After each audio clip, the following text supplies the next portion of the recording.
Hey everyone, welcome back to the channel, and as you guys can see, I got some big news, and yeah, I got some big future plans as well.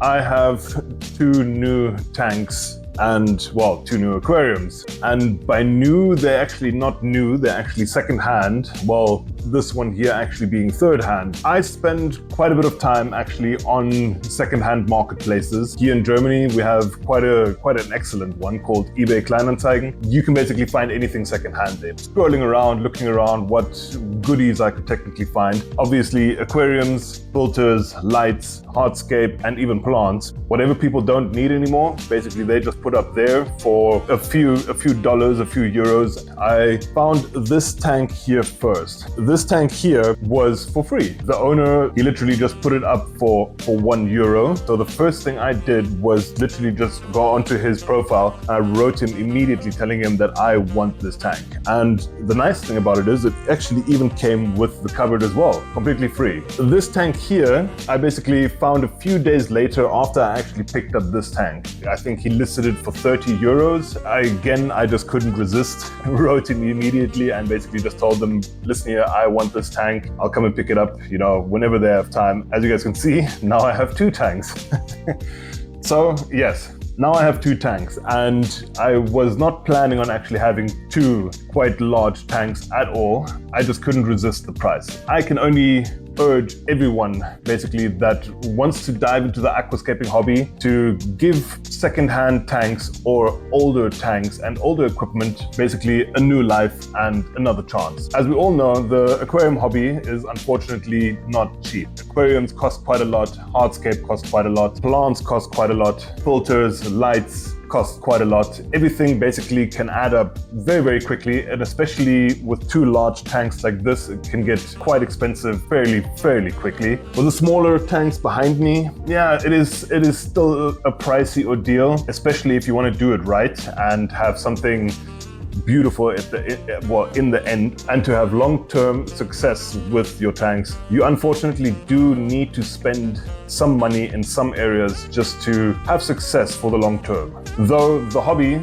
doesn't actually need to be expensive. As mentioned, aquariums, filters, lights, and even hardscape, you can actually find basically anywhere on second-hand marketplaces. What are the plans that I have for this tank for the future? It's a big tank, so obviously it's going to take some time to basically get everything together for a scape of this, well, size. The plan that I have is to basically set this aquarium up as cheaply as possible. I want to basically show all of you out there that having a big aquarium and not spending a lot of money is actually possible. The way that I'm going to be doing this is exactly the same method as the way that I actually obtained this aquarium and stand. I'm gonna go and scour the second-hand marketplace, obviously for filter, lights, heat, and even hardscape. Now, as mentioned, you can even find hardscape second-hand online from people that actually break down their existing aquariums, don't know what to do with all the woods and stones and even substrate. I've already had a look around, and I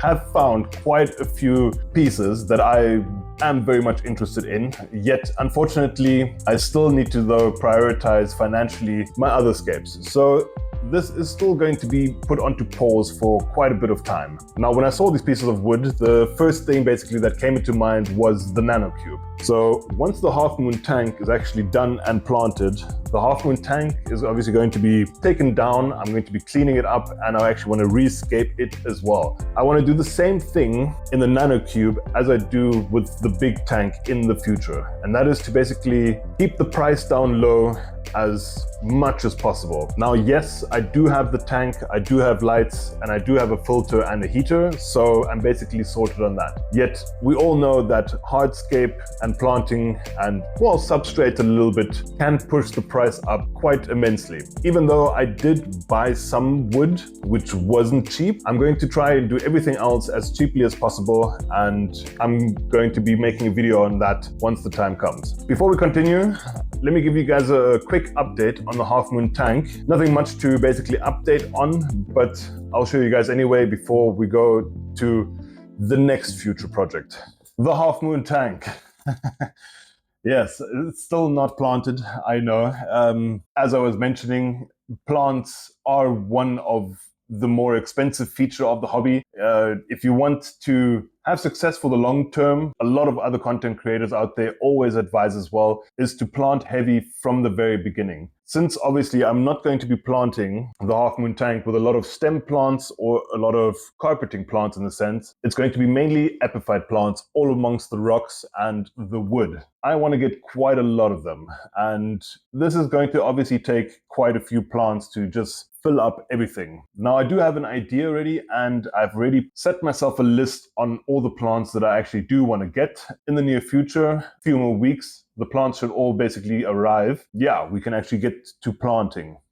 What are the plans for this tank? I do have some ideas that I want to do with this tank, though as you guys can see, it is busy, well, wobbling on my little camping table, so I still need to get a cupboard for this. Now, I don't want to buy a specific cupboard for this tank. I'm going to be doing my own DIY cupboard for it. That's obviously going to be another project. Now, as you guys can see, this tank obviously comes with a bottom and top trim piece. The top trim piece, unfortunately, has a few stickers on the inside that basically kind of annoyed me.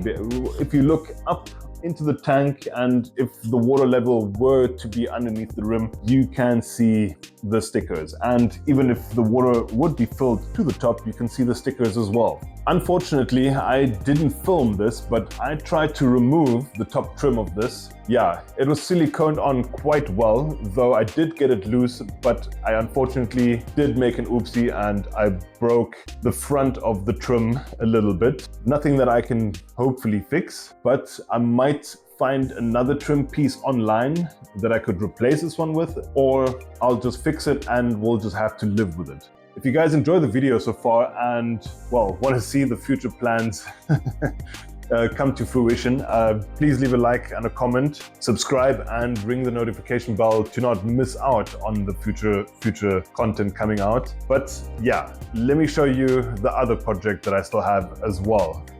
In the background of all of my videos, I actually had this hiding. This is my, well, rather large terrarium that I got from a friend quite a few years ago. I think about 4 years ago, if I'm correct. At the time, when I took the terrarium from my friend, he moved into a different place and just couldn't keep it anymore. He had it for, I think, at least 4 or 5 years as well, and he got it from a friend of his. So in that entire time, I was always sitting in his apartment, staring at this terrarium, envisioning big things and all of the things that I wanted to do. Though, unfortunately, I just never had the funds or the time for it. It is just an old terrarium. The glass is cracked on a few places. The silicone is just giving up here and there. The doors, unfortunately, slide and make a horrible noise. So the plan was always actually to replace it at some point for something smaller. As I obviously got the new aquarium tank, which technically fits perfectly into this place here, the terrarium is going to go. I am going to be dismantling it at some point, but for now, I'm basically just going to be leaving it and focusing my, well, energy and focus obviously on the other projects that I have. The terrarium has just been a part of our lives and has always been something nice to look at, and obviously gives off quite a lot of greenery into an apartment. So to exchange it for an empty aquarium that might just be standing around for a longer period of time empty is obviously pointless. So I'm going to be keeping this here, but I'm obviously going to be doing a video about this when I break it down, and to hopefully still find the 2 inhabitants in here. Again, that is going to be on another video. So yes, that's the big news and the future plans that I technically have. Yes, there are a few other plans as well. I would like to replace this cupboard and try and find something in a little bit more of an L shape, and actually get a few more smaller nano cubes, the smaller ones, the 10 to 20 liter ones, set them maybe up on that wall there. Now, the reason for the smaller cubes is just that I can basically rescape them and always create something different much quicker than something much larger. That is another future plan as well. But for now, I think I have my hands absolutely full. Need to first finish one project before I start the next one. Yet it's not easy, especially if, yes, the hobby is very addictive. But for now, I am going to obviously be focusing on one project first. That is it for me and for the updates, the plans, the news. If you guys did enjoy the news and the updates, leave a like and a comment and subscribe. I will catch you guys in the next one.